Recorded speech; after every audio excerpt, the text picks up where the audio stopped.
This is Jonathan Ayoff here for Pro Boxing Fans. We're here at Fight Camp 2.0. With me is Dave Coldwell and Darren Barker's just behind us. Might as well come in now. Hi everybody. Look at this man, this is the golden boy himself. I just said, my glasses, Aaron, how much are your glasses? 25 quid. No, they're not, you lie. About 500 quid he's paid on a pair of glasses. How much are yours? £5 Asda. But you see, Can't go wrong. you don't need nice things to make you look good because you just got that image, that whole thing going on. I'll give you that 20 quid later. People like me need to go out and buy shit to make myself look half decent, do you know what I mean? So, Love it. give me 20 quid in a bit, don't forget. Right, resuming this with top trainer Dave Coldwell here at Fight Camp. Unbelievable settings here at Fight Camp. It is roasting, but we can't complain. It's red hot. I've done pretty well not to be like having loads of dark shades of sweat, but it's wicked. And what setting, you know, what a setup. The thing about Matchroom is they go the extra, don't they? They don't do things by halves. The link up with Dazn, it's been coming, but it's a massive splash they've made to officially announce it. And now Fight Camp itself, I'm over the moon for the second year running having a fighter on Fight Camp, so it's all good. Yep, you got Hopey Price on there. We might as well go straight to the Dazn, as you mentioned it. Eddie's talked about the importance of this for fighters. You've got 3 Matchroom fighters. Yeah. How much of a difference do you think this is going to make, especially to them and their purses? Well, Eddie's talking about loads of money that Dazn is chucking at him, so I'm hoping that comes down to my fighters. Obviously, because otherwise, you know, when he makes me an offer of fight and I look at it and goes, hang on, where's that Dazn money? No, it's a great platform for the Matchroom boxers because it's a dedicated entity, you know, Matchroom media and everything. Because they're doing it themselves, there is no excuse not to put the content out there to build your fighter's profile and to get some sort of background stories and sell the personalities of the fighters, as well as then they go in there and perform. They've still got to go in there and perform and do the job on fight night. But this gives you the whole extra that can go towards it, to making people bigger names, making them widespread names. You know, initially it's going to be difficult because it's, you know, you haven't got the widespread subscribers, but that's something that's growing, and I'm hearing that the viewership numbers for Dazn are fantastic. You know, coming off Callum Smith and Canelo and Billy Joe and Canelo, and you know, and I think people have seen the content. The thing that's impressed me about Dazn, the app, is the actual content. Forget about the fights. The fight schedules are fantastic, but it's the behind the scenes stuff and those documentaries that they do. You know, just little things like with Canelo. Since they've been involved with Canelo, you've seen Canelo's personality. You've seen how he is, and now it makes you more of a fan of him because you've seen that personality. And that's what they've got to do with you know, all the fighters, especially fighters that've got a bit of personality. You know, the problem that I've seen that, you know, in case of working with the McDonald twins, Jamie and Gav McDonald have got amazing personalities, such funny kids, but you never got to see that. And that was something that was frustrating, and because people didn't get to see that, they didn't engage with that, so they weren't turning on when they're fighting. So Jamie McDonald's defending his world titles at like 7 o'clock in the evening, right down an undercard, and that piss you off, you know. But you have to understand how the business is and how TV companies want viewerships, want subscribers, and you know, they've got the platform, they've got the ideas, so we'll see how it works. But in terms of boxing, full stop, this is fantastic. It's, you know, it is a game changer, but not just for Matchroom, not just for the Matchroom fighters, for everybody, because Sky have now said we're going to do this. So fighters that aren't Matchroom fighters aren't just stood there being left in the shade as such. Now they've got a you know, they're going to get driven. You've got Fight Zone for the small all boxing. You've got IFL doing their own shows, which I'd forgot previously, and I've been reminded. You know, you've got the Fight TV app. There's so many different ones. Channel 5 with Hennessy. So there's so many different options for fighters to go to, and you know, there's different levels of fighters, but all the way through the levels, there's going to be an option for them to go and speak to people and hopefully get publicity and get exposure. In terms of, Sky, they're staying in boxing with Top Rank and Boxer, but with, Matchroom, they had, during big pay-per-view fights, they had Sky Sports News to build things up, the app. Yeah. Do you think it will be a challenge initially to get that kind of viewership? Being honest, it's got to be a challenge, but you have to remember with Matchroom and with Eddie, he's got such a work ethic and he's got such a drive, and the rest of the team, they're young, they're fresh, and they're hard working, so they will do everything they can in their power, all sorts of ideas to drive this forward. But then the DAZN guys as well, they're very forward thinking, and you look at, all you have to do is you have to look at the rate of expansion. Remember when DAZN first had the link up with Matchroom, everyone was like, DAZN, what's the DAZN? But then look at how they've built in America with the shows. And then, if you walk down the street now in the UK, a lot of people do know who DAZN are.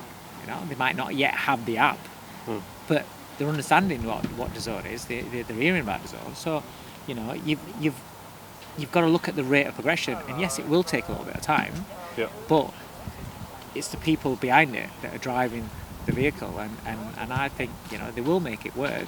It's the same thing as we all said the same thing. I remember when Sky first came into boxing, and it was like, oh, what's this? And you're nervous about, Frank Warren jumping from ITV to Sky, and it was like, oh, how is that going to work? But then again, you look at how it ended up.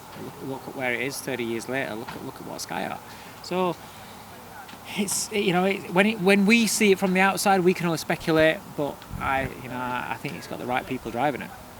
Hopey Price back out in action, second fight camp running. Perfect start really to the professional career. Yeah, I couldn't ask any more of him. It's just, we talk about this, like, it's disappointing that because of the pandemic, he didn't get to fight as often in his first year as a pro. But the flip side of that is that the work that we've put in the gym and the sparring that he's been getting, it's allowed him just to develop as a fighter. And as a fighter, he's so much more well-rounded. As a fighter, he's so much more educated. And actually, he's experienced. People, all right, fights, under lights, whatever, he's still only 4 fights in. But he is very experienced in every situation, in terms of what happens in a fight scenario. So I've got no problems with that. It's exciting that he's going to be out there on fight camp because he enjoyed it last time. It's a great setting, it's a great spectacle, and it's the push that it's going to get as well is great for his profile. So I'm over the moon for him to be on that. But he's a fantastic talent. It really is, and people can see that when he boxes here. What sort of opponent are we looking at for that? I want a good one. We tried to get Zayed Hussein before. He's 16-1. There's Zayed Hussein. There's Mahmood, who's about 14-1, something like that. There's people like Joe Ham out there. They're the kind of people that I want in the next, this fight, the fight after. They're the kind of people that I want in. I don't want anyone that's just coming just to survive. I don't want anyone that's not going to come and try to win, because his talent and his ability and what the people that he's sparring with on a regular basis, what's the point in doing all that to fight a guy that's just going to put his hands up and just fiddle around and try and get through, And I want someone that's going to ask questions of him, because we have to ask questions of him during the fights, or have people that are trying to ask questions of him during the fights, because he's that good that when he's let off the leash, it's the experience in getting those kind of fights, those situations during fight night, that are going to, propel him forward. I want to come on to Lerrone Richards. We spoke, I think, a week before it, after Canelo Saunders. It was a week before, and pretty much a flawless performance for the European super middleweight title. Yeah, it was brilliant. It really was brilliant. I was so pleased with him as well, because he put in a lot of work. He has put in a lot of work since he's been with me.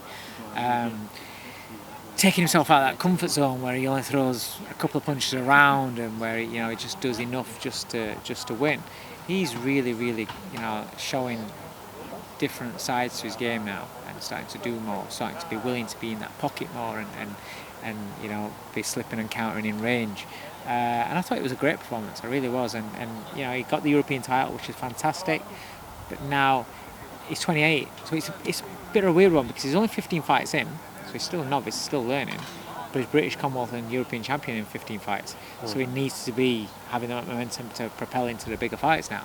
So it's going to be exciting times ahead for him. You know, there's a couple of fights that we're looking at that we're trying to get made right now for him. If either of those come off, then it's a step in the right direction and it's exciting. Will that be fringe sort of world level?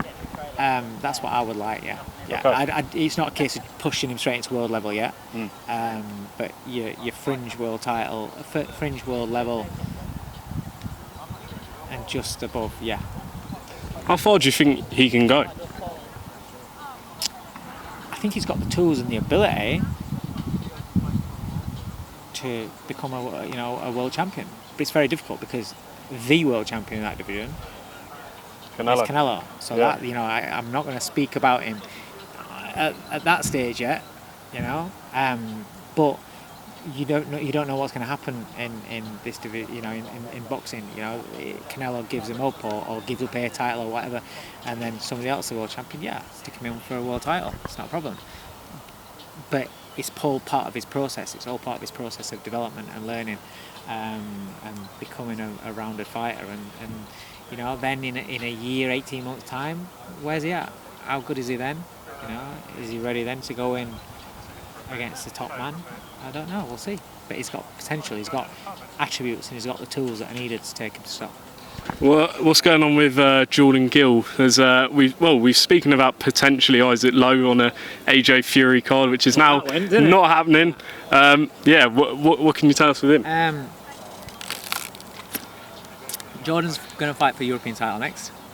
We're just waiting on a date. Gargo's the champion, Adonis Gargo. Looking forward to that fight. Jordan's been after this European title for a couple of years now. Finally got his opportunity. Got himself at number 3 in the rankings. The only 2 guys above him fighting for world titles. So he's next in line. He gets his opportunity, and he'll go out there and he'll take it. He's a phenomenal talent. He can fight in different ways, and you're going to see that in this fight. Against certain opponents like Juarez and against Reece Bellotti, he's boxed a certain way. Against Gargo, you may see a different style. Brilliant.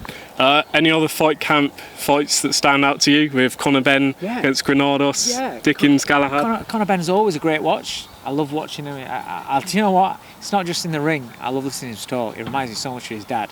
But he's his own personality, but it's just his mannerisms and everything.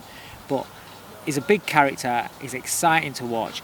And there's that intriguing of how far is this kid going to go? Because he keeps on improving. We say, he's too raw, he's this, and then you start seeing development in his all-round boxing, in his IQ. And then Vargas, he's going to be a bit of a test because at level he's boxed at, this, and he blows him away. This is another step in the right direction in terms of his development. So I'm looking forward to watching Conor box. Kid Gallagher against Jazza Dickens. That's the one for me. That's a great fight. That's a really good fight. Buatsi against Patelniks. Wow. That's a great fight. That's a really good fight. And also, again, there's the intrigue with Virgil Hunter working with Buatsi. They'll have had a longer period of time working together. Let's see the improvements that he'll have made going into that fight. And it's a really, really good fight. So there's some cracking fights. I'm looking forward to seeing Sandy Ryan launch her career. I think she's absolutely class. There's some good fights and there's fighters that I'm a fan of that I want to see develop. I want to see perform. Tommy McCarthy against Bill Smith's a good fight as well. It's going to be good. It's good, and with fans here as well. And what they're planning. Eddie's told me a couple of things about what he's thinking about with the venue as such. I think it's just going to be a great spectacle. Brilliant. Just need the weather to be right. Yeah, if it's anything like this, we're in for a good one. Just 2 other fights I want to get your opinion on outside of fight camp and things. Fury Wilder 3 announcement tomorrow in LA at a press conference. Any way that Deontay Wilder wins this 3rd fight, Dave? Yeah, lands his right hand. Listen, the thing about it's like he will never outbox Tyson Fury, but can he improve enough as a boxer in order to land that right hand? if he can, and it looks like he's improving with certain aspects of his game under Malik Scott, because Malik Scott's a very good teacher, a very good student of the game. So if he can improve enough to be able to get himself in a position to land those right hands, that right hand can take anybody out. And we've seen before, Tyson Fury, if you catch him, he can get hurt. He's not invincible. So let's see. It is intriguing. It's a fight that I thought before I was like, what do I want to see that for? I'm not interested in seeing that fight. But I know what Malik Scott's like in his thought process with boxing, and I like him. I rate his boxing IQ. And so I'm intrigued. And then, like I said, these little video clips that I'm seeing of Wilder, his feet, his left hand work, you know, little things that he's doing, his little feints, his speed or exits, his positioning. He's going in the right direction. So it makes this more of an interesting fight for me now. I'm not saying he's going to go in there and win, but depending on what those odds are, I might just stick a few quid on it, because you don't know with Wilder. Everybody's just writing him off. Don't forget, he has got that extreme power in that right hand. And even if you shit at everything else and you're getting beat for all the way through the fight, if you catch someone when you've got genuine knockout power, you can turn the fight around. And that's, you know, that's boxing. Pacquiao Spence. Yeah, intriguing. Can he do it? Can he roll back the years? I don't know. I'm not a fan of seeing Pacquiao carry on. To be honest, I've not watched a Pacquiao fight since he got beat by Mayweather. I've not stayed up to watch a Pacquiao fight. I watched I think it was it Thurman, but I watched it delayed. I used to get up and watch Pacquiao when he was coming through and going through the divisions and being at his peak, but then when a fighter gets old and looks old, and you just think, it's maybe time. I know he's won. He keeps winning and what have you, but I don't know. These gaps out of the ring and then coming back and things like that, they're not going to do him much good. Spence is a young gun. Obviously, he's had his accident, had time out from that, come back with a good win. I don't know. I would make Spence a favourite. And just lastly, we know that Joshua-Usyk is close. Mandatory challenger. He's a good fighter. Usyk, you've obviously gone against him before. What chance do you give him in this fight against AJ? Usyk, the cruiserweight, I thought was brilliant. Usyk, the heavyweight, I see as a different fighter. I see him as somebody that is not doing the same things that he was doing as a cruiserweight. I think because of the weight that he's added on, it's taken it away from him. And I don't think when he stepped up to heavyweight, I thought he was going to be a real threat. I don't see that now. I don't have the same feeling now, and he may prove me wrong, but I think AJ is too good, and I think he's too big. And at this weight with the big guys, I don't see it. Well, Dave, really appreciate your time. Look forward to seeing Hopey back in action in fight camp, and some big announcements coming for your gym as well. Yep, can't wait. It's going to be an interesting period ahead, but it's exciting, and it's great for boxers, great for fans.